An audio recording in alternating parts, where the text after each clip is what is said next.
जय सोमनाथ। साथियों, ये समय अद्भुत है, ये वातावरण अद्भुत है, ये उत्सव अद्भुत है। एक और स्वयं देवादिदेव महादेव, दूसरी ओर समुद्र की विशाल लहरें, सूर्य की किरणें, मंत्रों की ये गूंज, आस्था का ये उफान, और इस दिव्य वातावरण में भगवान सोमनाथ के आप सब भक्तों की उपस्थिति, ये इस अवसर को दिव्य बना रही है, भव्य बना रही है। और मैं इसे अपना बहुत बड़ा सौभाग्य मानता हूं कि सोमनाथ मंदिर ट्रस्ट के अध्यक्ष के रूप में मुझे सोमनाथ स्वाभिमान पर्व में सक्रिय सेवा का अवसर मिला है।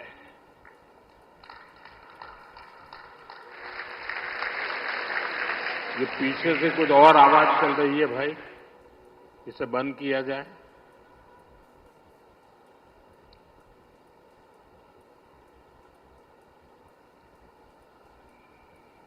बहत्तर घंटों तक अनवरत ओमकार का नाद, 72 घंटों का अनवरत मंत्रोच्चार। और मैंने देखा कल शाम को 1000 ड्रोन्स द्वारा वैदिक गुरुकुलों के 1000 विद्यार्थियों की उपस्थिति, सोमनाथ के 1000 वर्षों की गाथा का प्रदर्शन, और आज 108 अश्वों के साथ मंदिर तक शौर्य यात्रा, मंत्रों और भजनों की अद्भुत प्रस्तुति, सब कुछ मंत्र मुग्ध कर देने वाला है। इस अनुभूति को शब्द अभिव्यक्त नहीं कर सकते, इसे केवल समय ही संकलित कर सकता है। इस आयोजन में गर्व है, गरिमा है, गौरव है, और इसमें गरिमा का ज्ञान भी है। इसमें है वैभव की विरासत, इसमें है आध्यात्म की अनुभूति, अनुभव है, आनंद है, आत्मीयता है, और सबसे बढ़कर देवाधिदेव महादेव का आशीर्वाद है। आइए मेरे साथ बोलिए, नमः पार्वती पतये हर हर महादेव।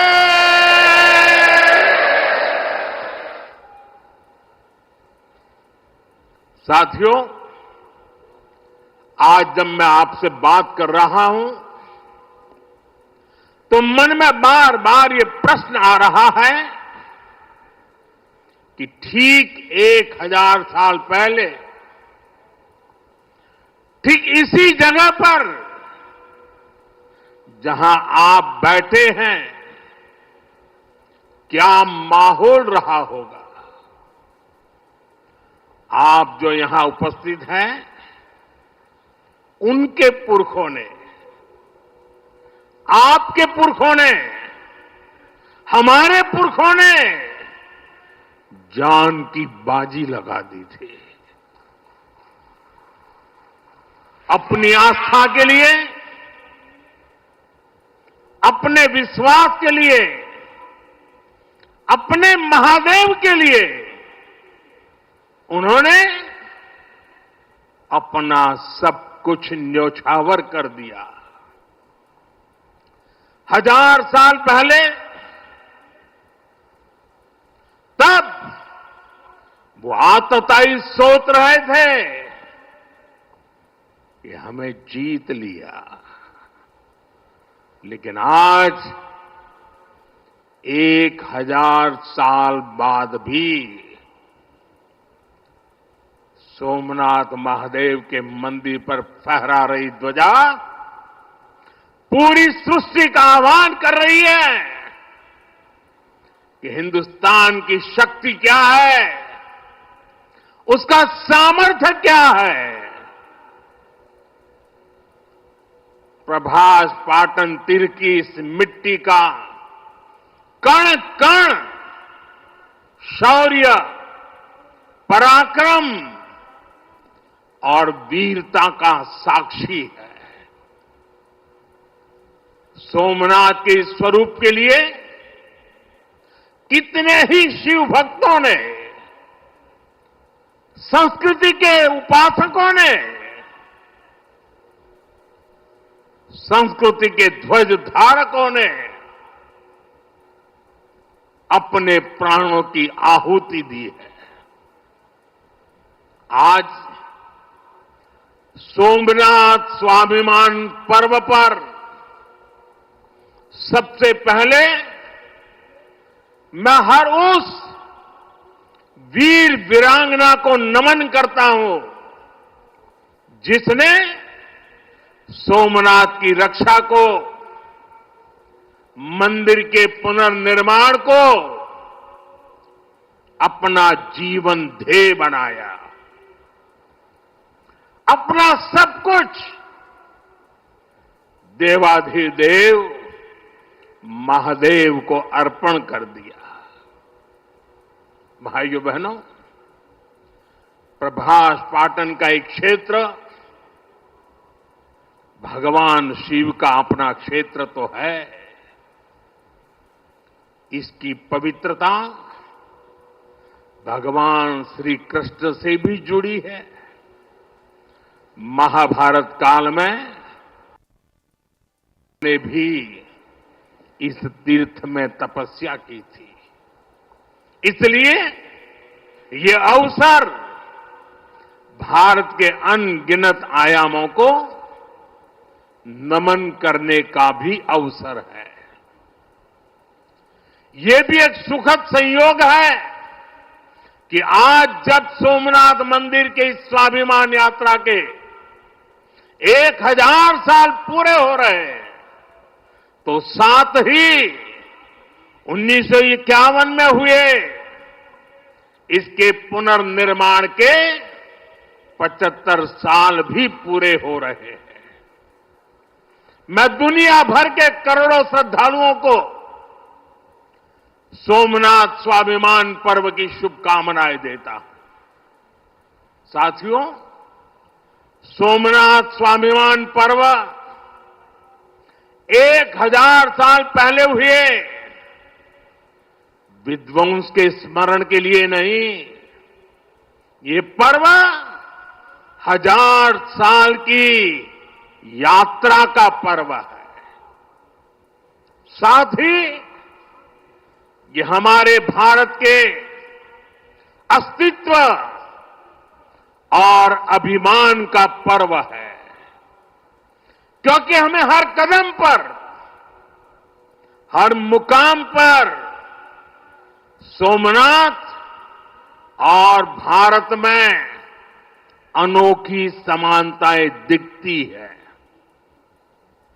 जैसे सोमनाथ को नष्ट करने के एक नहीं अनेकों प्रयास हुए, दुष्प्रयास हुए, उसी तरह विदेशी आक्रांताओं द्वारा कई सदियों तक भारत को खत्म करने की लगातार कोशिशें होती रही, लेकिन न सोमनाथ नष्ट हुआ और न ही भारत नष्ट हुआ। क्योंकि भारत और भारत की आस्था के केंद्र एक दूसरे में समाये हुए हैं। साथियों, आप उस इतिहास के बारे में कल्पना करिए। आज से 1000 साल पहले सन 1026 में सबसे पहले गजनी ने सोमनाथ मंदिर को तोड़ा। उसे लगा उसने सोमनाथ का वजूद मिटा दिया, लेकिन कुछ वर्षों के भीतर भीतर सोमनाथ का पुनर्निर्माण हो चुका था। 12वीं शताब्दी में राजा कुमारपाल ने मंदिर का भव्य जीर्णोद्धार करा दिया था, लेकिन 13वीं शताब्दी के अंत में अलाउद्दीन खिलजी ने सोमनाथ पर फिर आक्रमण का दुस्साहस कर दिया। कहते हैं जालोर के रावल ने खिमजी सेनाओं से जमकर लोहा लिया। इसके बाद 14वीं शताब्दी की शुरुआत में जूनागढ़ के राजा द्वारा फिर से सोमनाथ की प्रतिष्ठा संपन्न कर दी गई। 14वीं शताब्दी के आखिरी वर्षों में मुजफ्फर खान ने सोमनाथ पर फिर हमला किया। वो हमला भी नाकाम रहा। 15वीं शताब्दी में सुल्तान अहमद शाह ने सोमनाथ मंदिर को दूषित करने की कोशिश की और इसी शताब्दी में उसके पोते सुल्तान महमूद बेगड़ा ने सोमनाथ पर आक्रमण कर मंदिर को मस्जिद बनाने की कोशिश की, लेकिन महादेव के भक्तों के प्रयासों से मंदिर पुनः जीवंत हो उठा। 17वीं 18वीं शताब्दी में औरंगजेब का दौर आया। उसने सोमनाथ मंदिर को अपवित्र किया। सोमनाथ को फिर मस्जिद बनाने की कोशिश की। उसके बाद भी अहल्याबाई होलकर ने नए मंदिर की स्थापना कर सोमनाथ को एक बार फिर साकार कर दिया। यानी सोमनाथ का इतिहास विनाश और पराजय का इतिहास नहीं है। ये इतिहास विजय और पुनर्निर्माण का है। हमारे पूर्वजों के पराक्रम का है। हमारे पूर्वजों के त्याग और बलिदान का है। आतताई आते रहे, मजहबी आतंक के नए नए आक्रमण होते रहे, लेकिन हर युग में सोमनाथ पुनः पुनः स्थापित होता रहा। इतनी सदियों तक का संघर्ष, इतना लंबा प्रतिकार, इतना महान धैर्य, सृजन और पुनर्निर्माण का ऐसा जीवन, ये सामर्थ्य अपनी संस्कृति में ऐसा विश्वास और ऐसी आस्था दुनिया के इतिहास में ऐसा उदाहरण मिलना मुश्किल है।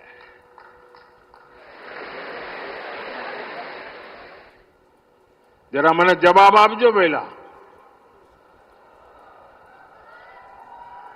આપણે આપણા પૂર્વજોના પરાક્રમનું પુણ્ય સ્મરણ કરવું જોઈએ કે ના કરવું જોઈએ? આપણા પૂર્વજોએ કરેલા પરાક્રમમાંથી પ્રેરણા લેવી જોઈએ કે નહીં લેવી જોઈએ? એવો કોઈ દીકરો હોય, એવા કોઈ સંતાન હોય કે જે પોતાના પૂર્વજોને ભૂલવા માટેના નાટક કરે? भाइयों बहनों, जब गजनी से लेकर औरंगजेब तक तमाम आक्रांता सोमनाथ पर हमला कर रहे थे तो उन्हें लग रहा था कि उनकी तलवार सनातन सोमनाथ को जीत रही है। वो मजहबी कट्टरपंथी ये नहीं समझ पाए कि जिस सोमनाथ को वो नष्ट करना चाहते हैं उनके नाम में ही सोम अर्थात अमृत जुड़ा हुआ है। उसमें हलाहल को पीकर भी अमर रहने का विचार जुड़ा है। उसके भीतर सदाशिव महादेव के रूप में वो चैतन्य शक्ति प्रतिष्ठित है जो कल्याण कारक भी है और प्रचंड तांडव शिव ये शक्ति का स्रोत भी है। भाइयों बहनों, सोमनाथ में विराजमान महादेव, उनका एक नाम मृत्युंजय भी है। मृत्युंजय जिसने मृत्यु को जीत लिया हो, जो स्वयं काल स्वरूप है। यतो जायते पाल्यते येन विश्वम तमीज भजे लियते यत्र विश्वम, अर्थात ये सृष्टि उन्हीं से उत्पन्न होती है, उन्हीं में लय हो जाती है। हम मानते हैं त्वमेको जगत व्यापको विश्व रूप, यानी शिव पूरे जगत में व्याप्त है। इसलिए इस हम कण कण कंकड़ कंकड़ में भी उस शंकर को देखते हैं। फिर कोई उन शंकर के कितने स्वरूपों को नष्ट कर सकता है? हम तो वो लोग हैं जो जीव में भी शिव को देखते हैं। उनसे हमारी आस्था को कोई कैसे डिगा सकता था? और साथियों, ये समय चक्र है कि सोमनाथ को ध्वस्त करने की मंशा लेकर आए मजहबी आतताई आज इतिहास के कुछ पन्नों में सिमट कर रह गए हैं। और सोमनाथ मंदिर उसी विशाल समंदर के किनारे गगनचुंबी धर्म ध्वजा को थामे खड़ा है। सोमनाथ का ये शिखर मानवोद्घोष कर रहा है, चंद्रशेखरम आश्रय मम किम करिष्यति वै यम, अर्थात मैं चंद्रशेखर शिव पर आश्रित हूं, काल भी मेरा क्या कर लेगा। साथियों, सोमनाथ स्वाभिमान पर्व इतिहास के गौरव का पर्व तो है ही, ये कालातीत यात्रा को भविष्य के लिए जीवंत बनाने का माध्यम भी है। हमें इस अवसर को अपने अस्तित्व और पहचान को सशक्त करने के लिए उपयोग करना है। आप भी देखते हैं, अगर कहीं किसी देश के पास कुछ 100 साल पुरानी विरासत होती है, वो देश उसे अपनी पहचान बनाकर दुनिया के सामने प्रस्तुत करता है। वहीं भारत के पास सोमनाथ जैसे हजारों साल पुराने पुण्य स्थान है। ये स्थान हमारे सामर्थ्य, प्रतिरोध और परंपरा के पर्याय रहे हैं। लेकिन दुर्भाग्य से आजादी के बाद गुलामी की मानसिकता वाले लोगों ने उनसे पल्ला झाड़ने की कोशिश की। उस इतिहास को भुलाने के कुत्सित प्रयास हुए। हम जानते हैं, सोमनाथ की रक्षा के लिए देश ने कैसे कैसे बलिदान दिए थे। रावल कन्नड़े जैसे शासकों के प्रयास, वीर हमीरजी गोहिल का पराक्रम, बेगड़ा भील का शौर्य, ऐसे कितने ही नायकों का इतिहास सोमनाथ मंदिर से जुड़ा है। लेकिन दुर्भाग्य से इन्हें कभी उतना महत्व नहीं दिया गया। बाकी आक्रमण के इतिहास को भी कुछ इतिहासकारों और राजनेताओं द्वारा व्हाइट वॉश करने की कोशिश की गई। मजहबी उन्माद की मानसिकता को केवल साधारण लूट बताकर ढंकने के लिए किताबें लिखी गई। सोमनाथ मंदिर एक बार नहीं, बार बार तोड़ा गया। अगर सोमनाथ पर आक्रमण केवल आर्थिक लूट के लिए हुए होते तो 1000 साल पूर्व पहली बड़ी लूट के बाद रुक गए होते। लेकिन ऐसा नहीं हुआ। सोमनाथ के पवित्र विग्रह को तोड़ा गया।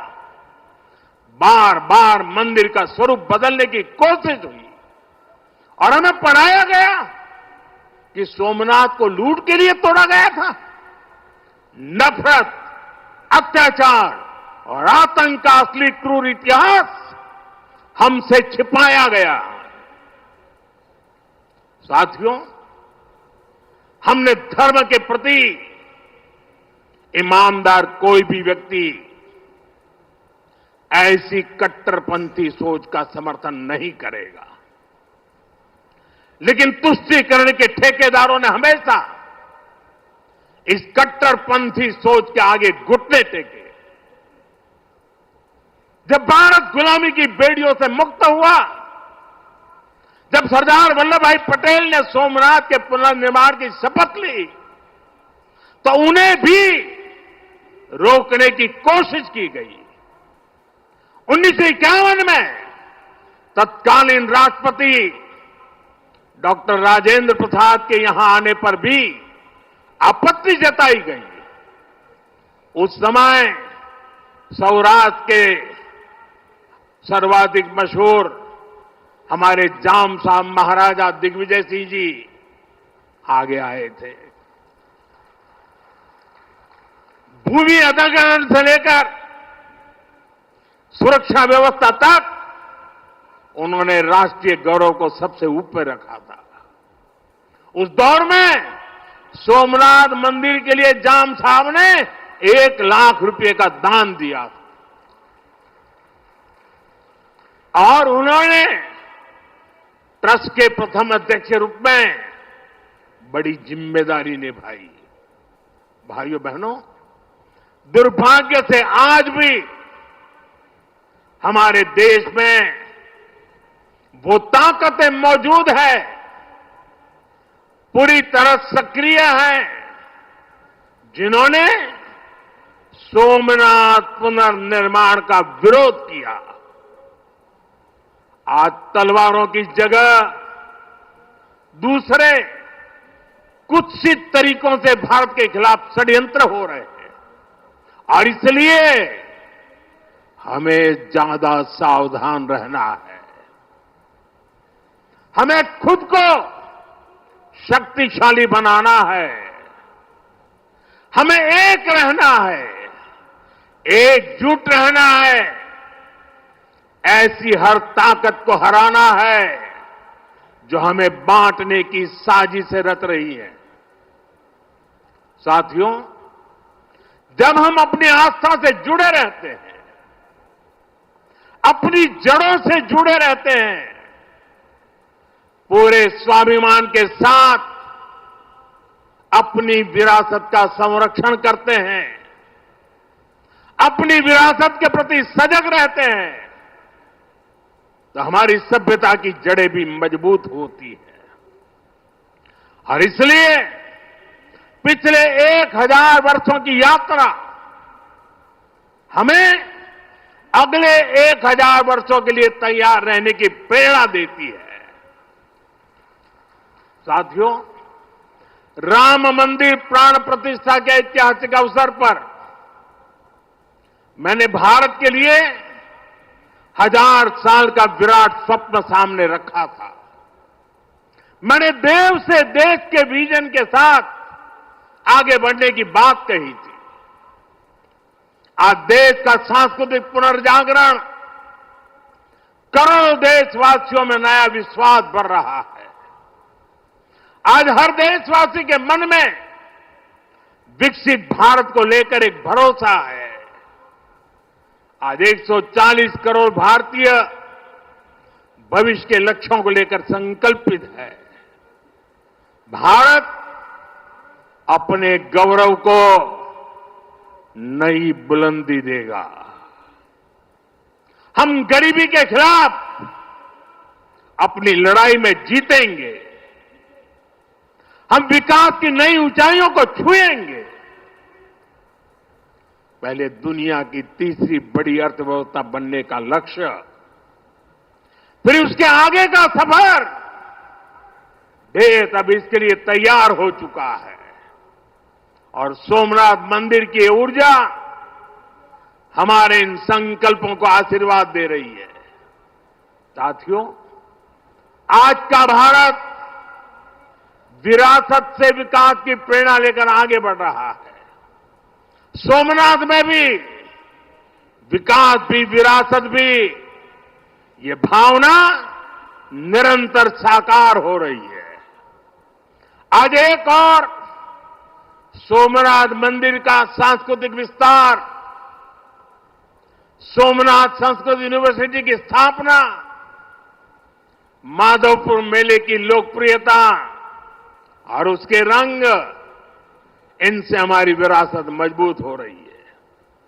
गिर लायन के संरक्षण से इस क्षेत्र का प्राकृतिक आकर्षण बढ़ रहा है, तो वहीं प्रभास पाटन क्षेत्र के विकास के नए आयाम भी गढ़े जा रहे हैं। केशोद एयरपोर्ट का विस्तार किया जा रहा है। इससे देश विदेश से श्रद्धालु सीधे सोमनाथ तक पहुंच सकेंगे। अहमदाबाद से वेरावल वंदे भारत ट्रेन की शुरुआत से तीर्थयात्रियों और पर्यटकों का समय कम हुआ है। इस क्षेत्र में यात्रा धाम सर्किट का विकास भी किया जा रहा है। यानी आज का भारत आस्था को स्मरण करने के साथ ही इंफ्रास्ट्रक्चर, कनेक्टिविटी और टेक्नोलॉजी के जरिए उसे भविष्य के लिए सशक्त भी कर रहा है। साथियों, हमारी सभ्यता का संदेश कभी किसी को पराजित करने का नहीं रहा, बल्कि जीवन को संतुलन में रखने का रहा है। हमारे यहां आस्था की राह हमें घृणा की तरफ नहीं ले जाती, हमारे यहां शक्ति हमें विनाश करने का अहंकार नहीं देती। सोमनाथ जैसे तीर्थ ने हमें सिखाया है कि सृजन का मार्ग लंबा होता है, लेकिन वही स्थायी होता है, चिरंजीव होता है। तलवार की नोक पर कभी दिलों को नहीं जीता जा सकता। जो सभ्यताएं दूसरों को मिटाकर आगे बढ़ना चाहती हैं, वे स्वयं समय में खो जाती है। इसलिए भारत ने दुनिया को ये नहीं सिखाया कि दूसरे को हराकर कैसे जीता जाए, बल्कि ये सिखाया कि कैसे दिलों को जीतकर जिया जाए। ये विचार आज दुनिया की जरूरत है। सोमनाथ की 1000 वर्षों की गाथा पूरी मानवता को सीख दे रही है। इसलिए आइए हम संकल्प करें, हम विकास की ओर आगे बढ़ें, कदम से कदम मिलाकर चले, कंधे से कंधा मिलाकर चले, मन से मन को जोड़कर चले। लक्ष्य को ओझल दिए हुए बिना हम चलते चले और साथ ही अपने अतीत और अपनी विरासत से भी जुड़े रहें। हम आधुनिकता को अपनाते हुए अपनी चेतना को संभाले रखें। आइए सोमनाथ स्वाभिमान पर्व जैसे आयोजनों से प्रेरणा लेते हुए विकसित होने के मार्ग पर तेजी से चले। हर चुनौती को पार करते हुए हम अपने लक्ष्य तक पहुंचे। और ये कार्यक्रम आज तो शुरू हो रहा है। हमें 1000 साल का स्मरण देश के कोने कोने में करना है। दुनिया को हमारी विरासत का परिचय करवाना है। हमें 75 साल का ये नया पर्व भी मनाना है और हम 2027 मई तक इसको मनाते रहें, जन जन को जगाते रहें। जगा हुआ देश सपनों को साकार करने के लिए चलता रहे। इसी कामना के साथ एक बार फिर समस्त देशवासियों को मैं बहुत बहुत शुभकामनाएं देता हूं। हर हर महादेव। जय सोमनाथ, जय सोमनाथ, जय सोमनाथ।